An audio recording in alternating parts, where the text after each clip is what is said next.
વિદ્યાર્થી મિત્રો, નવયુગ વિદ્યાલય પોરબંદરમાંથી હું પંકજ. આપણે આંકડાશાસ્ત્ર વિષયમાં મધ્યવર્તી સ્થિતિના માપોમાં આપણે ચતુર્થકો, દશાંશકો અને શતાંશકો એના વિશે જોયું. એના આધારે આપણે જ્યારે અવર્ગીકૃત માહિતી હોય ત્યારે ચતુર્થક, દશાંશક કે શતાંશક કઈ રીતે મેળવવા એ પણ આપણે આગળ જોયું. આજે આપણે જ્યારે વર્ગીકૃત માહિતી હોય અને સતત આવૃત્તિ વિતરણ હોય ત્યારે ચતુર્થક, દશાંશક કે શતાંશક કઈ રીતે મેળવવા એ જોવાનું છે. તો આપણે ઉદાહરણ નંબર 26 પેજ નંબર 93 ઉપર નીચેની માહિતી એક ડેરીમાં મશીનથી ભરેલી દૂધની 90 કોથળીઓના સંદર્ભમાં છે. જેના માટે આપણે ભરેલી દૂધ મિલીમાં આપેલું છે અને એના વર્ગો આપેલા છે કે 485 થી 490, 490 થી 495, 495 થી 500, 500 થી 505 અને 505 થી 510. કોથળીઓની સંખ્યા આપેલી છે કે 5 કોથળીઓ એવી છે કે જેમાં દૂધ 485 થી 490 મિલી સુધીનું છે. તો આગળ આપણે જોઈએ તો 21, 33, 23 અને 8 ટોટલ કોથળીઓ કેટલી છે તો n બરાબર 90. હવે આપણે ખબર છે કે જ્યારે મધ્યસ્થ, ચતુર્થક, દશાંશક કે શતાંશક મેળવવાના હોય ત્યારે સૌથી પહેલા આપણે શું મેળવવાનું તો થી વધુ સંચય આવૃત્તિ. તો આપણે સંચય આવૃત્તિ મેળવીએ. તો પહેલા વર્ગની સંચય આવૃત્તિ થશે 5, બીજા વર્ગની સંચય આવૃત્તિ તો 5 + 21 એટલે કેટલા થશે 26. ત્રીજા વર્ગ માટે તો 26 + 33 એટલે કેટલા થશે 59. ચોથા વર્ગ માટે 59 + 23 એટલે થશે 82 અને છેલ્લા વર્ગ માટે 82 + 8 એટલે 90. આમાં શું યાદ રાખવાનું? છેલ્લા વર્ગની સંચય આવૃત્તિ n બરાબર થવી જોઈએ, એટલે કે કુલ આવૃત્તિ બરાબર થવી જોઈએ. હાલો, તો સૌથી પહેલા આપણે કયા પદો મેળવવાના છે તો Q3, D2 અને P15 મેળવવાના છે. તો સૌથી પહેલા Q3 મેળવીએ. તો Q3 માટે આપણે Q3 વર્ગ મેળવવાનો છે.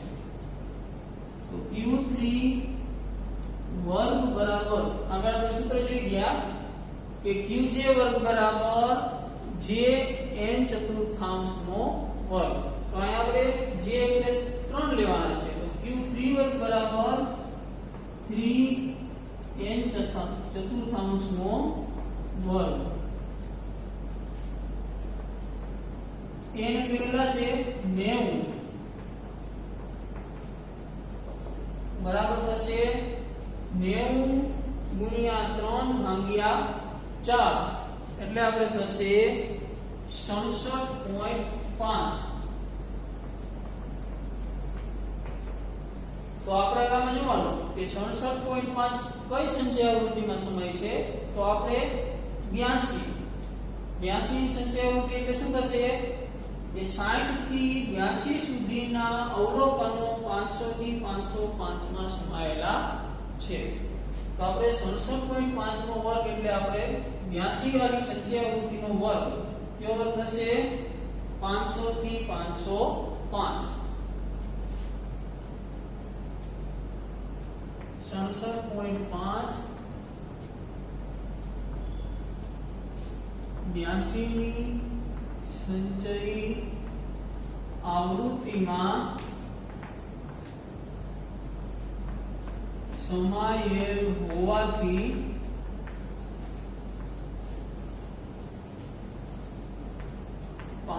થી 505 Q3 વર્ગ થશે.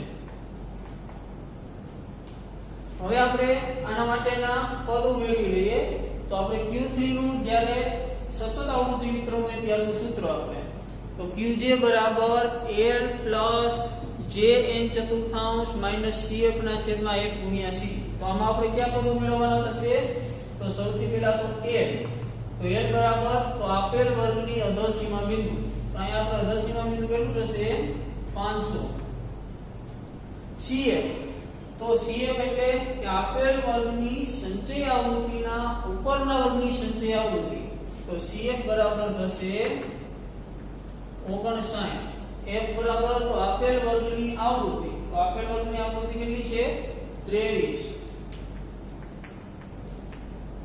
અને C બરાબર વર્ગ લંબાઈ, તો આની વર્ગ લંબાઈ આપણે કેટલી થશે 505 માંથી 500 બાદ કરીએ એટલે 5. તો હવે આપણે બધા પદો મળી ગયા, સૂત્રમાં કિંમત મૂકીએ તો Q3 બરાબર L plus 3n ચતુર્થાંશ માઈનસ CF છેદમાં F ગુણ્યા C. હાલો L એટલે 500 પ્લસ 3n ચતુર્થાંશ ની કિંમત આપણે અહીંયા મળી કેટલી હતી 67.5 માઈનસ CF કેટલા છે 59, F કેટલા છે આપણે 23 અને C મળ્યા હતા 5. 500 પ્લસ 67.5 માંથી 59 આપણે બાદ કરીએ તો મળે 8.5. 8.5 ગુણ્યા 5 કરીએ એટલે આપણે મળશે 42.5 છેદમાં આવશે 23. તો 500 પ્લસ 42.5 ભાગ્યા 23 એટલે કેટલા થશે તો 1.8478.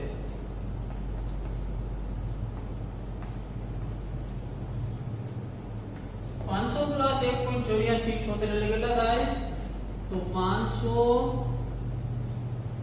1.8478 4 પછી 7 છે તો આગળનો આંક વધી જશે એટલે થશે 85. તો Q3 બરાબર મળશે 85. અહીંયા આપણે અર્થઘટન કરવું હોય તો એમ આપણે કહી શકીએ કે 75% કરતા ઓછી કિંમતનું દૂધ છે એનું વજન 500 ને 1.85 મિલી છે. હાલો હવે આપણે મેળવીએ D2. તો D2 માટે સૌથી પહેલા આપણે વર્ગ મેળવીએ. D2 વર્ગ બરાબર તો D નું સૂત્ર આપણે આગળ આવી ગયું dj બરાબર jn ના છેદમાં 10 નો વર્ગ. અહીંયા આવશે D2 બરાબર 2n ના છેદમાં 10 નો વર્ગ. હાલો n એટલે કે 90 ના છેદમાં 10. 90 ભાગ્યા 10 એટલે 9, 9 ગુણ્યા 2 એટલે 18. આપણે 18 નું સંચય આવૃત્તિનો વર્ગ જોઈએ તો 18 કેમાં સમાય છે 26 માં. તો આપણે D2 વર્ગ થશે 26 ની સંચય આવૃત્તિનો વર્ગ 490 થી 455. અહીંયા આપણે લખી નાખીએ D2 વર્ગ બરાબર 490 થી 455. હાલો આમાં આપણે ઉપરના જ પદો મેળવવાના છે. કયા પદો આવશે તો સૌથી પહેલા તો L. તો L બરાબર થશે અધોસીમા બિંદુ 490. પછી CF. તો CF બરાબર થશે આપેલા વર્ગના ઉપરના વર્ગની સંચય આવૃત્તિ 5. હાલો પછી F. તો આપેલા વર્ગની આવૃત્તિ કેટલી છે 21. અને આપણે વર્ગ લંબાઈ તો વર્ગની વર્ગ લંબાઈ 495 માઈનસ 490 એટલે 5. સૂત્રમાં કિંમત મૂકીએ તો D2 બરાબર L plus 2n ના છેદમાં 10 માઈનસ CF છેદમાં F ગુણ્યા C. હાલો L એટલે કે 490 પ્લસ 2n ના છેદમાં 10 તો આપણે અહીં મેળા કેટલા છે 18 માઈનસ CF તો ઉપરના વર્ગની સંખ્યા આવૃત્તિ કેટલી છે 5 છેદમાં F તો જે તે વર્ગની આવૃત્તિ 21 ગુણ્યા C આપણે થશે 5 બરાબર 490 પ્લસ 18 માઈનસ 5 18 માંથી આપણે 5 બાદ કરીએ એટલે વધે 13 13 ગુણ્યા 5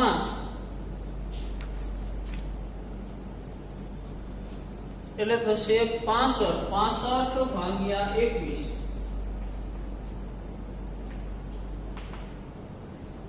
490 પ્લસ 65 ભાગ્યા 21 કરીએ એટલે આપણે મળશે 3.0952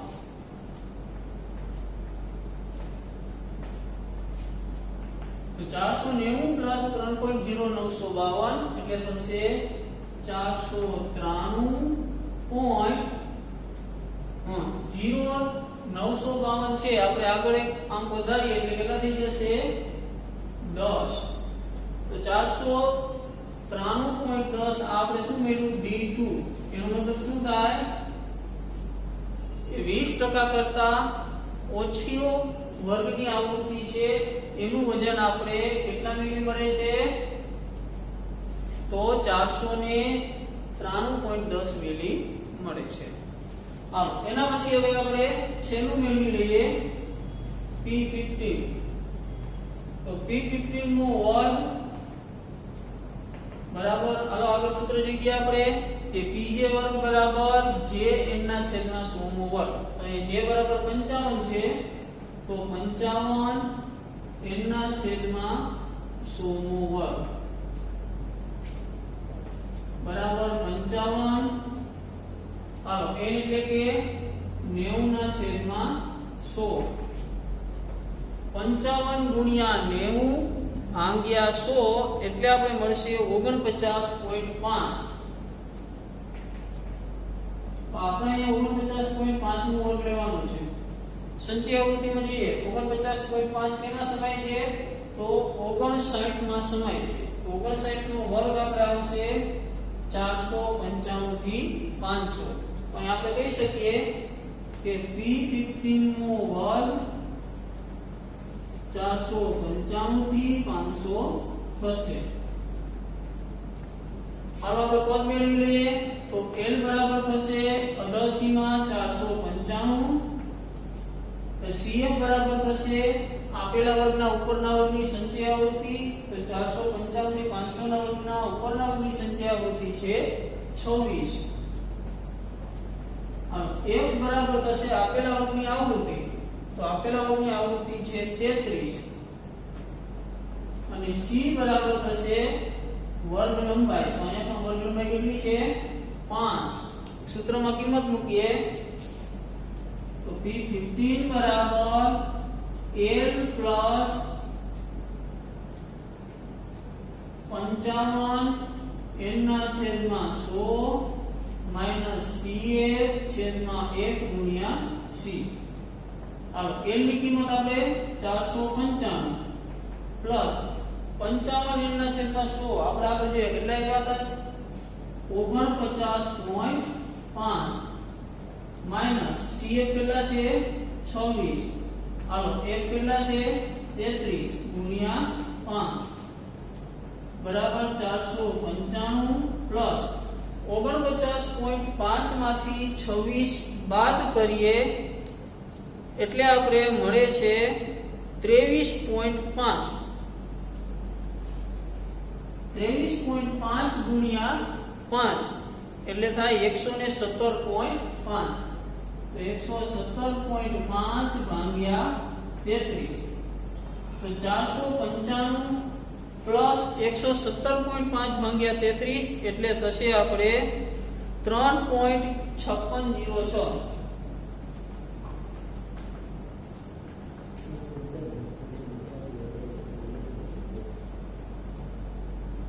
તો અહીંયા આપણે P15 મળે છે 495 પ્લસ 3.5606 એટલે કે 498.56. તો આપણે કહી શકીએ કે 55% કરતા